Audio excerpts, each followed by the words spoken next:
Hello, everyone, and welcome to another episode of the Chill Like a Mother podcast.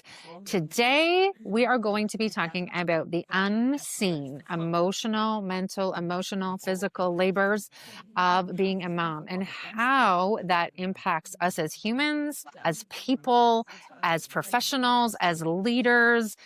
Because if we don't often, and I find this as well, if we don't have a partner who is kind of sharing the load in all of that, it can really impact the way that we are viewed as mothers out in the world and also what we get to participate in. And so I am here with Ryley Miller. So take it away, Ryley. My name is Ryley Miller. I'm an executive director of Rise of Society Alberta. So we are a Leduc-based charity that provides domestic violence counseling for really Leduc and surrounding areas, including Edmonton as well. I am a mental health therapist by trade myself. So I've been very experienced within social services, working with adults with developmental disabilities, to probation, to now the therapy side of things. So that's a little bit about my background. And of course, I have two daughters that are 5 and 3 years old. And yeah, I've been happy to be back in Leduc after completing my degree. So I've been back now officially since 2018.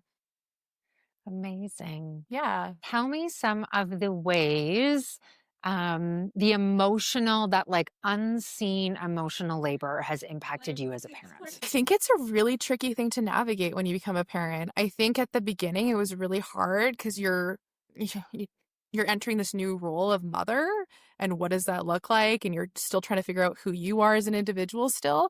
I will say it has gotten better with time and having those boundaries, but I think we can all agree that when you're at work or you're, doing a different thing for yourself, whether it's free time, that turning off that mother, it doesn't really happen.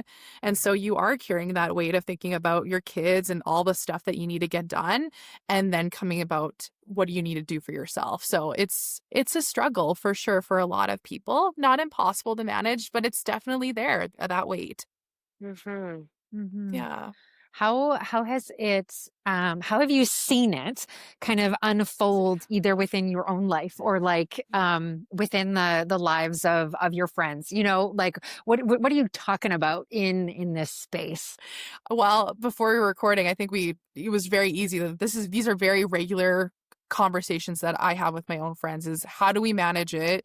And, recognizing, is this normal to feel this way? Is it normal to feel this hard sometimes? And then the common, the feedback that we get is, yes, this is normal. And this is ongoing, that we as women have to figure out and navigate.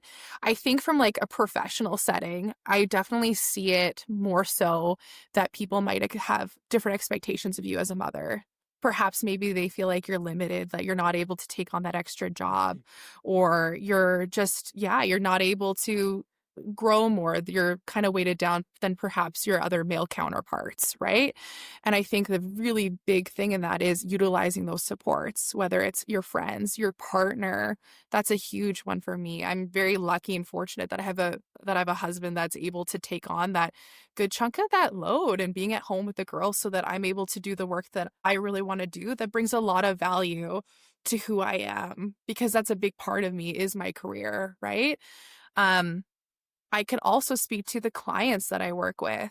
A lot of women impacted by domestic violence.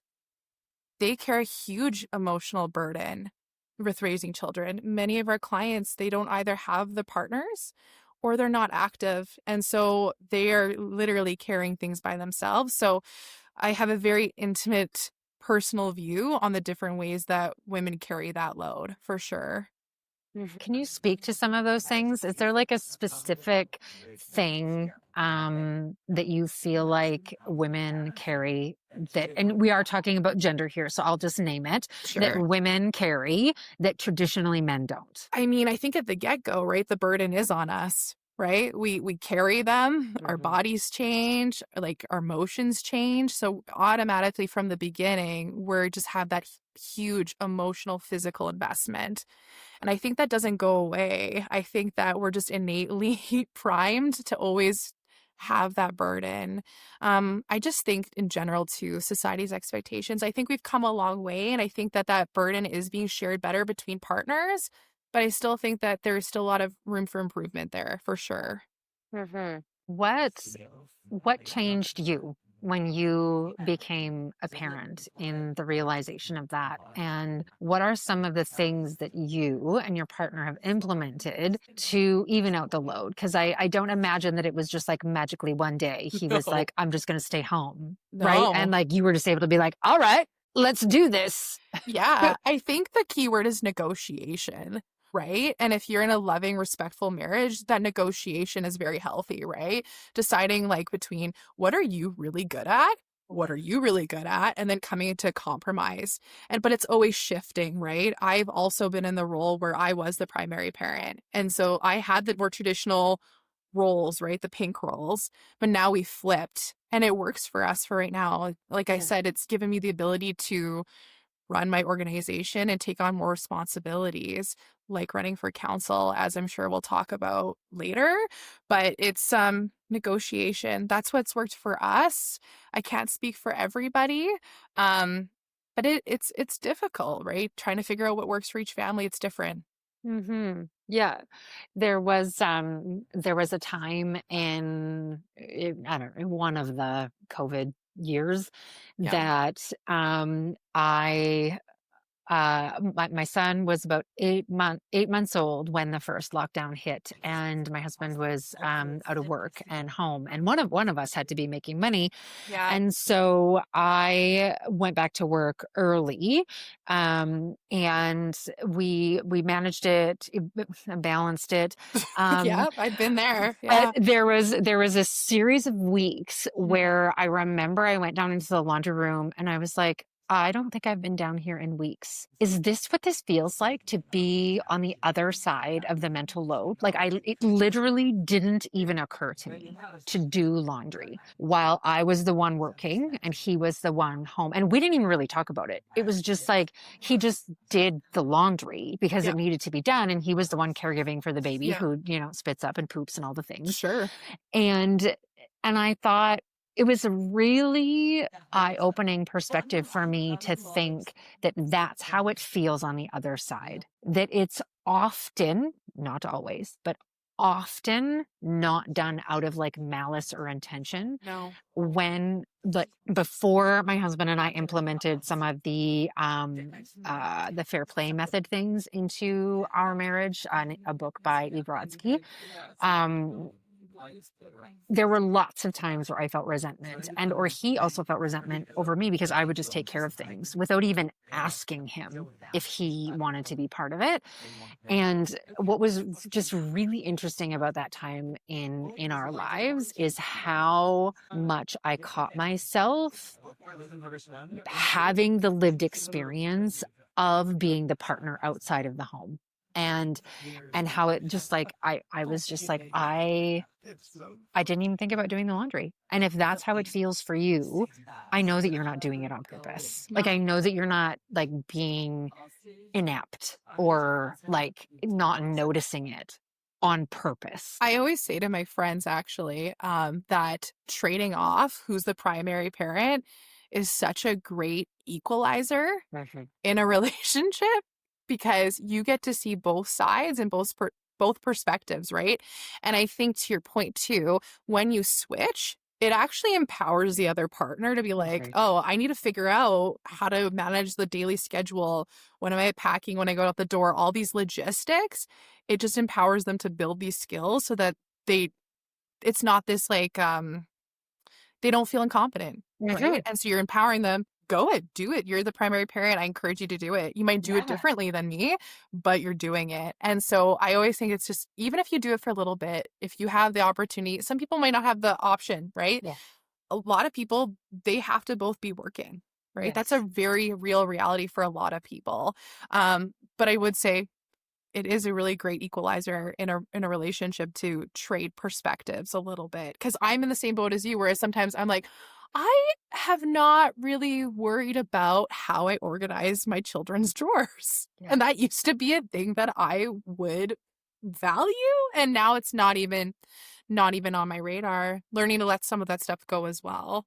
Yes, Yeah. absolutely. And I think there's a big difference between the trade-off that comes with like a spoonful of control and the Sure. trade-off that can happen organically within like the safety and the uncomfortability of like hard conversations, Yeah. right? Because I know that some of my clients struggle with the spoonful of control piece around like, I could never leave for a weekend because my partner is X, Y, and Z. Like fill in the blank, you know.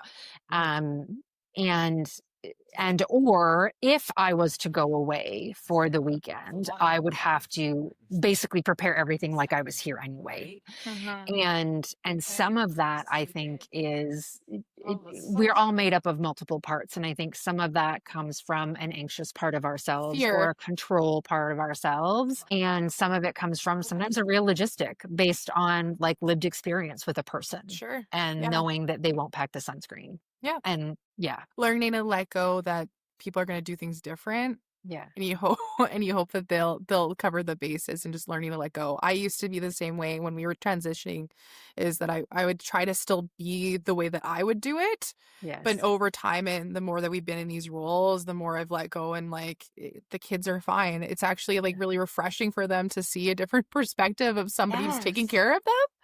Honestly, in so many ways, like I think, as a woman who's works, I think the expectation and the understanding societally is that you're gonna be at home, Mhm. and you're gonna wanna be at home, and you're gonna want that. And I loved my time with my kids, don't get me wrong. But in so many ways in my relationship, it was so much better, and he was so much better suited to do that role than I ever was. Yeah. Right? So just seeing what works best within your relationship. Mhm. Yeah. Yeah. What would you say has opened the doors, so to speak, for you to be able to pursue more and different things because of the balance of the mental load? Yeah. So because I have that support system, and I come from privilege. I'm a white lady, middle class from Yeah. Leduc, right? So I have means. So it's given me just more space to pursue my career more, and not only just for my own self-fulfillment, but also for my family. Like, it's a huge driving force. I think that's something that I think that in the working world that's really neglected, is like, and not understood, is that women have a huge investment in their jobs, because we want good for the world. We want to provide for our kids just as much as our partners do. Mhm. And so for me, my family and what I'm able to give and provide them is a huge motivator for taking risks in the workplace than I've ever could have done before, had I not had a good partner or had the means to have support with them. Right? So, I mean, in my current role right now, I've taken more risks in the last few years and seeing where things go. And it's so far, I think it's been really positive in the community. Some of the things that I've been doing, and has been at least helping others. So, yeah. What what do you find is still a struggle? What's like what is a thing that you go to bed thinking at night that's like still part of the struggle? I think for me, where I'm currently at is making sure that I'm having meaningful time with my children.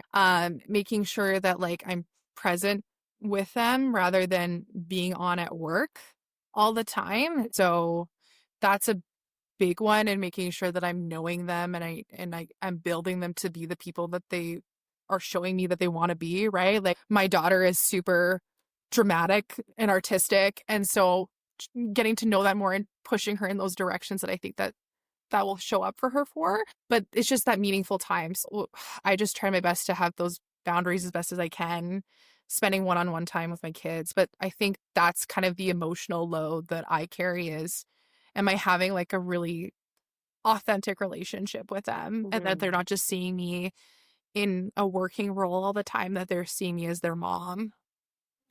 How does that impact you in pursuing things like running for council and all that? Well, I mean, my girls are a huge driving force in everything I do, right? I had them relatively young. So I finished having them in my mid-20s. And I think it's a huge like I said, they're a huge motivator.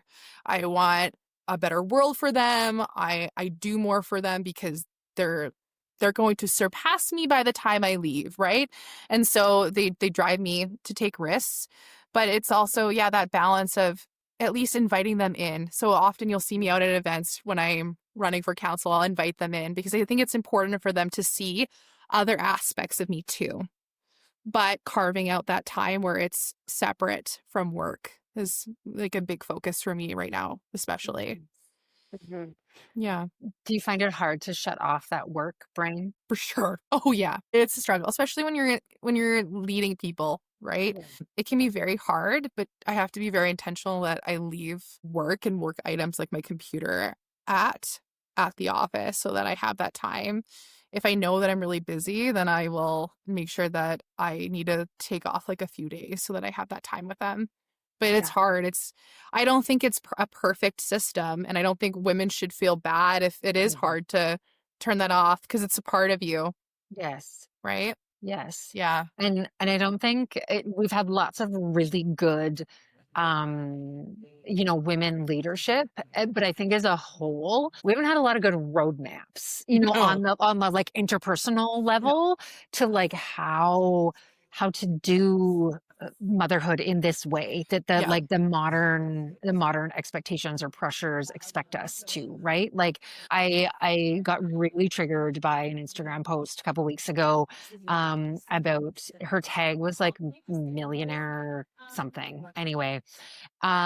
And she was basically saying about how we should go back to wall phones like at our homes. Mm-hmm. And I was like, not a bad idea. So I read through the whole thing, right? It was like a carousel post. I read through the whole thing and I was like, okay, like I could maybe buy into this, Sure. except I don't know the time when my kid's soccer game changes without the app. So You're setting me up for failure like here. I can't like Yeah. Yeah. I can't Yeah. have a foot in both worlds, Yeah. right? It's like back when my kids were in daycare, they're no longer daycare age. But when they were in daycare, like all of the reports would be done through the app. And so it was like I could get information Mm-hmm. if I didn't have my phone like Mm-hmm. literally in my pocket. And I so there's like this, like, yeah, ideally analog, love it. And also, like, I get 4 emails a week from the school. So, like, It's I can't, aggressive. It's aggressive, schools. It's aggressive. Like, give us some space. We got this. I feel the same way. My kids are coming to school and I'm having so many emails. yeah, And it's can be overwhelming. I think with this, I think part of it is that we're not going to make everybody happy. So maybe we are going to drop the ball on some school emails sometimes, but maybe we're going to be really good at not being on our phones with our kids one week, right? And there's going to be times where maybe we're going to probably utilize screen time more. yes, It's not perfect. Like it's kind of system right now is kind of setting us up for failure. yes. So just like Because being really, okay with damned if that. you're due and you're damned if you don't. You're Like, damned either way. Yeah. yeah, Yeah. you're like, and I noticed this morning. I had to do some paperwork, and so I was Yeah. at an office, and my kids were like in the waiting room chairs, and Yeah. I'd given them the right act, like, please don't horse around, don't Please touch don't the damage spinny anything. thing, like don't, Yeah. right? Yeah. And I was looking back at them a few times, and the woman at the kiosk, she was like, I raised boys, it's okay, like they're just behaving exactly like boys do. And I was like, and also they can't like wreck your property. Like Like that's a good rule of thumb. That should right. be like And the so, standard. and Yeah. so at one Yeah. point she was watching them, right? Because she could see them directly. And I caught myself saying, I don't want them to be those kids. And I thought in this moment, I'm damned if I do and I'm damned if I don't. I'm damned if I seem too authoritarian, right? If I seem too like, you're the controlling mom who like can't let their kids just like be kids out in public. And I'm damned if they get out of too control. If you're too If I'm submissive. too like, oh Yeah. yeah, jump on the Yeah. chairs. Yeah, sure. Yeah. Twirl the thing around until it spins right off the thing, right? And so it was even I could sense the tension in this moment of like, I don't want to be perceived as authoritarian because I'm really not. I actually think kids deserve to take up space and they deserve to be children out in public and all the Sure. things. But I also don't want to be perceived as like a pushover either. And I'm allowing these behaviors that are like not proper, right? Mm-hmm. I think Yeah. a good rule of thumb is, we can't control how other people perceive us. And so like I, as a therapist, this comes back all the time. Yes. Like, what do you have control over? Yeah. You have control over yourself. Do you think that you're doing a good job? Do you think that you're giving your kids some space? And then, yeah, then I think we could all learn to just, it's hard, but Yeah. not care what other people are thinking about us. Because often they're really concerned about how they're coming across. I Right? think we all feel like the stage is on us, the lights are on us, but we're all just really busy and we're all just trying to like focus on how we're getting through our day, right? Yes. I think that's a good humbling reminder is that we're all probably just trying to get by Yeah. as best as we can. Yeah. Yeah, I could just that tension, right? And Yeah, I and get it. I feel I could that. Yeah. almost hear it in your voice as well around Yep. I love my career. I love my job. I'm so passionate about these things. And I am making I am setting out to make a difference, right? And also I don't want my kids to only see that version of me. Like Mhm. and there's that tension between good It's push and human, pull. good Yeah. professional, good Yeah. parent, like Yeah. And I think when when I go about on the work and I take chances and I'm working and I it's also given me the ability, like having kids gives me the ability to like forgive myself by making mistakes. Mm. Because I think raising children is an experiment. Every day we're just trying to figure out how we're going to do it. We apologize, we make mistakes. And I think being a mother has taught me that some things that I do in the workplace is not going to work, but I can pivot. There's always something else I could do and like how I can overcome. So when I like, thinking about like running for municipal government, right? There's votes, there's a good chance I'm not going to get a seat. And, you know, that's a reality and it'll sting a bit, but at least I'm putting myself out there and taking a shot and like wanting to get a little bit more representation for young moms and that mental health piece I think is huge and nonprofit and understanding how that system works. I think that would be huge value to our community. And that's something that I want to show my kids is like taking that shot and making things happen, even win, lose, or draw. Yeah. Yeah. Yeah. What would be your resounding message for the moms who listen? What is something you're like known for saying to your friends when they're like down and out or Question. being hard on themselves? Like, what's the thing you want them to know? That's a good question. I'm trying to think of the things that like when I speak with my friends. I'm lucky and fortunate that I have friends that are very similar in a lot of ways and very supportive. But I don't know, like I always say like we'll figure it out. So I was like, Mm. go for it. Like often it's like just go for it. We'll figure it out. Most things can be fixed or adjusted. And that's something that I often, we say to each other in like my friend circles is just like, go for it, we'll figure it out. Or we'll roll with it. Cause I mean, life kind of is very unexpected, especially like things are very like tumultuous right now. And there's a lot of things going on and people are struggling. They can't afford things and it's a tough time. And so I think just being okay with that standard of we'll figure it out and utilizing your community, whatever that looks like, I think is huge, right? Mm-hmm. Yeah. Yeah, absolutely. Thank you so much, Ryley, for this conversation. I really appreciated the pieces that you shared around mental load and how it wasn't always this way, right? Like your partner wasn't always home being the primary parent, Mm-hmm.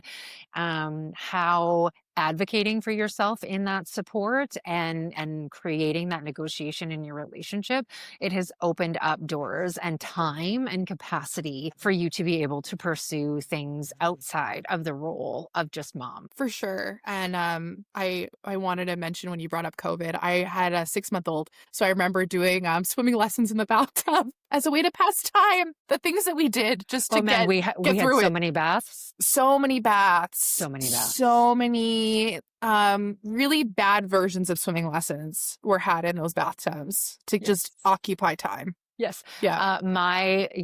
He's going to lose it really soon. But it was so 8 months, COVID started, 10 Yeah. months, he slipped in the tub and he Yeah. chipped a tooth. And it was like a daily reminder because we also couldn't go to the dentist Yeah. like, it was like lockdown. And Yeah. so it was like we couldn't go to the dentist. Yeah. And then by the time we'd gone to the dentist, it was fine and he didn't need any work done on it. But it's like it's a reminder, this like chip in his tooth of how many baths we had to pass the time. Yeah. And that's something that you'll always remember is that time and then looking back, that was really a hard time. And now I kind of look at it and I kind of can able to laugh and even smirk at like how insane that was. Mm-hmm. Yeah. We kind of forget in a way. Yeah. But I Yeah. appreciate, thank you for having me for sure. Thank you, Ryley. Good luck in your running as well. Thank you. Appreciate it.